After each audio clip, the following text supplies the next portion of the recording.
I hope to be a bit more cheerful.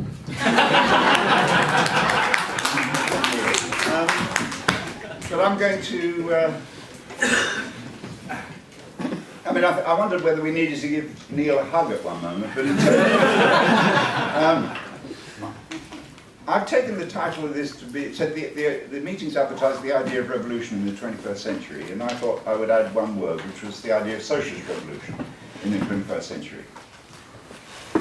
It seems to me, just to begin, that we do actually need to restate, rediscover, and develop the idea of socialist revolution, because it was all, as Neil was describing, it's an idea that's largely lost in the second half, in particular, of the 20th century, I think. And I want to go back to Marx, and begin with Marx, and what his vision of socialist revolution was. And I want to make, I'm not going to give a long talk about Marx, I want to make 3 points, which I think I can show were all Marx's points.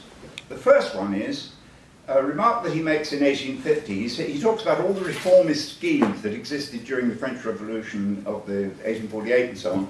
And he says one of the things that marked every reformist scheme for social improvement was that as far as the workers are concerned, they are to remain wage labourers as before. And his advice to English trade unionists in the 1850s and 1860s was that they should drop their slogan, a fair day's work for a fair day's pay, and they should write on their banners, abolition of the wages system. So his first point about revolution is that workers should stop being workers. That's to say, people who are subject to the whims of the market and the dictates of the capitalist employers, they should take over society and run it themselves. That's the first thing about socialist revolution. A small thing, but quite significant. The second point is about the state. Now, the young Karl Marx, in his writings between about 1843 and 1847, suggested in a whole series of attacks, he attacked the idea that the state offered any kind of solution to modern social problems. Impotence, he said, was its chief feature, the state, and he recommended that the best thing the state could do for society was actually to commit suicide. Because the basis of all problems, as far as the state was concerned, is that all the different institutions of the state are separated from control by society. Whether you talk about the army, the police, the bureaucracy, the judiciary, even the representative institutions, they all are marked by the lack of the thing that Marx holds up as a value, which is democracy, popular democracy. And in 1871, of course, famously, he says, after the experience of the Paris Commune, what the Paris Commune proved was that the workers cannot lay hold of the existing state machinery and use it for its own purposes. Second point then is, as well as taking over the economy, the whole of economic and social life and running it for themselves, workers should also destroy the existing state and create new democratic popular institutions from below. And the third question which he raised about revolution was to ask, why do we need a revolution anyway? And his answer was in 2 parts. He said, the realist part of him said, it's the only way you can get rid of a ruling class. But secondly, much more importantly, in terms of insight, I think, he said, only by participating in a revolution can the exploited and oppressed get rid of what he called the muck of ages and become fit to rule. Only then can they get rid of the muck of ages and become fit to rule. They need to participate in a struggle to change society, to shake off the habits, the social relationships, the prejudices, the ideas and so on, that tie us into reproducing our own domination and our own subordination.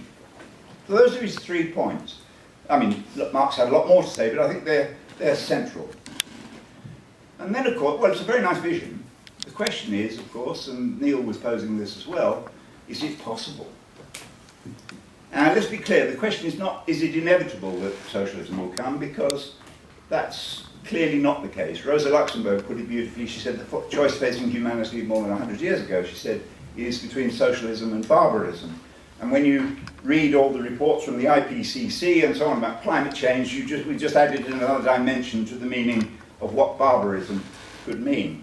But where could we look for hope? That, in a sense, that Neil, no, that it might be worth taking the wager that Neil offered us. Well, the one place not to look, I think, is to left governments. Not because I'm against left governments. Left governments can change the terrain of struggle.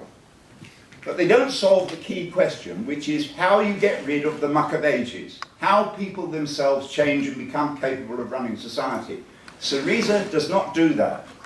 Podemos does not do that. It may contribute to that, it may help it, but it doesn't do it.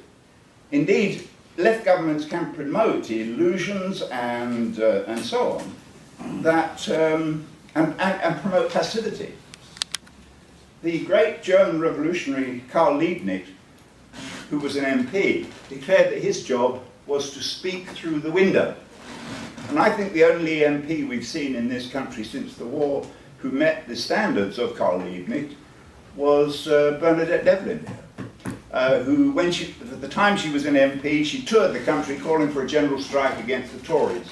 And the day after Bloody Sunday, she walked across the House of Commons and slapped Reginald Maudling round the face so that she could be interviewed on television and asked, "Are you going to apologise?" And she said, "I wish I'd strangled the bastard." Now that's what I call a socialist MP, speaking through the window, speaking through the TV screen or whatever.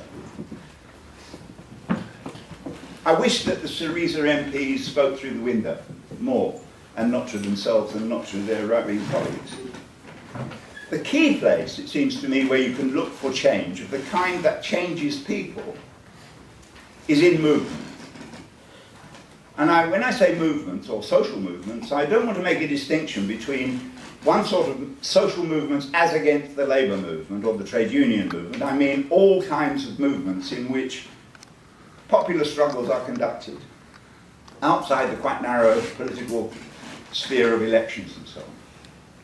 So all kinds of popular movements, it seems to me, are the place where we would need to look for hope.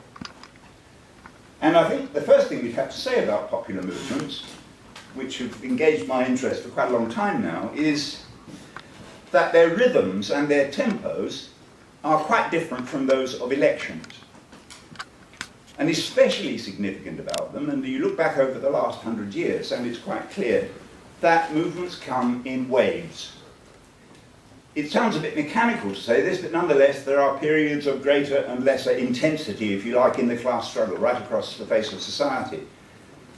Sometimes the waves occur in one particular country, sometimes they spread out across whole regions and seemingly almost across the whole system, like the 60s, for example.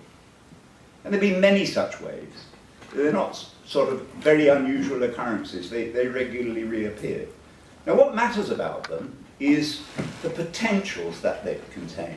It's not that they deliver anything in themselves, but they contain potentials which are not really much available to us right now in North London in June 2015. I'm trying to remember which century I'm in. I'm very old. The key potential is that Mark Trotsky, when trying to define the revolution, so one of the things that marks a revolution is the intervention of the masses into political life. Now what waves produce is a larger level of the intervention of the masses into political life. It doesn't mean that it is a revolution. A wave is not a revolution, but nonetheless it's beginning to create the preconditions.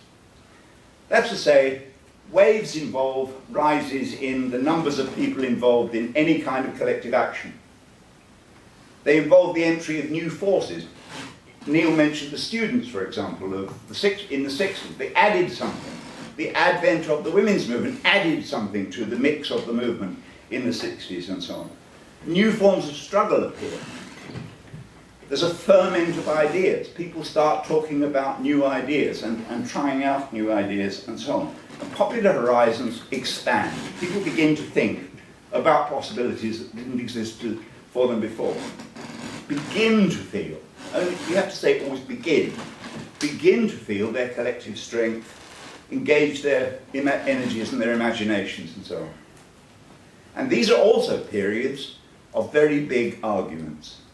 It's not that everybody is swinging to the left automatically and everybody's saying the same sorts of things. On the contrary, big questions start to arise for lots of people who never thought about these sorts of questions before, which we might call strategic questions. And what do I mean by strategic questions? Well, there are two. One of them is identified by Marvin Gaye, and one of them by Lenin. Marvin Gaye asked, what's going on? That's a very important strategic question. And of course Lenin asked, what the fuck do we do? In that famous pamphlet. Those are the two strategic questions. You know, what's going on? What is the ruling class doing? What is happening all around us when things are being thrown into ferment? And secondly, what is it possible to do? What is it right to do? What is possible to do? And so on. That becomes a question which more people start to ask. That doesn't mean there's any guarantee at all that such a situation will advance to a revolutionary situation. For there are a number of things that can stop it doing so. One of them is outright repression, of course. But probably more important in our own period, all sorts of social forces that exist already inside our movements, which are opposed to radicalization, will come into play and try and steer any movement